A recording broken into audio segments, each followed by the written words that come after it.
Max wasn't your typical teenager. At 16, he'd already dropped out of high school. School held no allure for him. The drone of lectures couldn't compete with the adrenaline rush of his latest stunt. Max was a master of the precarious, always living on the edge, always seeking the next thrill. He found solace in chaos, a restless soul yearning for an outlet. Little did he know, this restless energy would soon find its focus, twisting into an obsession that would lead to his downfall. Max's playground was the internet. YouTube became his classroom, its vast library offering him a bizarre and dangerous education. He devoured videos on lockpicking, hot wiring, and evading security systems. Each click, each video devoured was a step further from normalcy, a descent into a world of shadows and deceit. He practiced his newfound skills with fervor, his bedroom transforming into a workshop of illicit activities. He honed his abilities, believing they were tools for survival, for rebellion against a world that had already given up on him. What Max craved most was recognition, a desperate plea to be seen, to matter. He longed to escape the suffocating anonymity of his existence. And he found that yearning channeled into an obsession with Eva, a girl who represented everything he desired: beauty, acceptance, and a life beyond his bleak reality. Eva, with her infectious laugh and piercing blue eyes, became his sole focus, the single star in his otherwise desolate universe. He yearned to impress her, to prove himself worthy of her attention. But standing in his way was Landon, Eva's boyfriend, a constant, infuriating reminder of what Max believed he couldn't have. The sleek yellow Lamborghini gleamed under the showroom lights, a testament to wealth and extravagance. It belonged to Guy Fieri, the flamboyant chef, a fact that only amplified the audacity of Max's plan. He'd seen the car on television, parked proudly in front of one of Fieri's restaurants.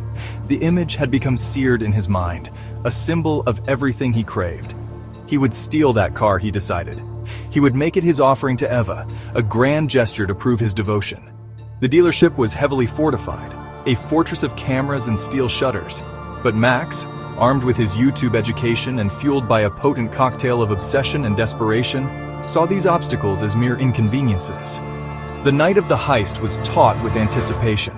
Max, dressed in black, moved with a practiced ease, his movements honed by hours of practice. He bypassed the alarm system, picked the lock on the side door, and hot-wired the Lamborghini, his heart pounding in his chest. The engine roared to life, a sound both exhilarating and terrifying. Max sped away into the night, the Lamborghini a golden blur against the darkness. He felt a surge of triumph, of exhilaration. He had the car. He would win Eva.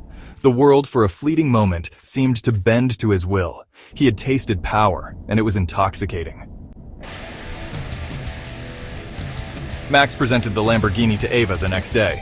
It was a spectacle, a gaudy display of affection that reeked of desperation. He waited for her reaction, hoping for awe, for admiration. But Eva, to Max's horror, was not impressed. She recoiled, repulsed by the brazen act. "You stole this!" she gasped, her voice laced with disgust. Max's carefully constructed fantasy crumbled before him. Eva wanted nothing to do with him, let alone a stolen car, especially one belonging to Guy Fieri. Max's carefully constructed facade shattered. Rejected and humiliated, he lashed out.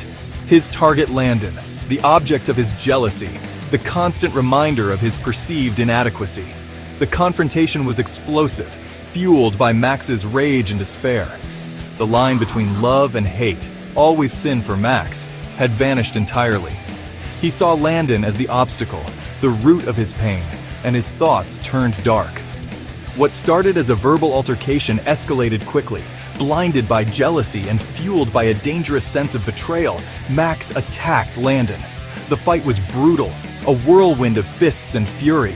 Max, consumed by an all-encompassing rage, didn't stop until Landon lay motionless on the ground. He fled the scene, leaving Landon bloodied and unconscious, his life hanging precariously in the balance.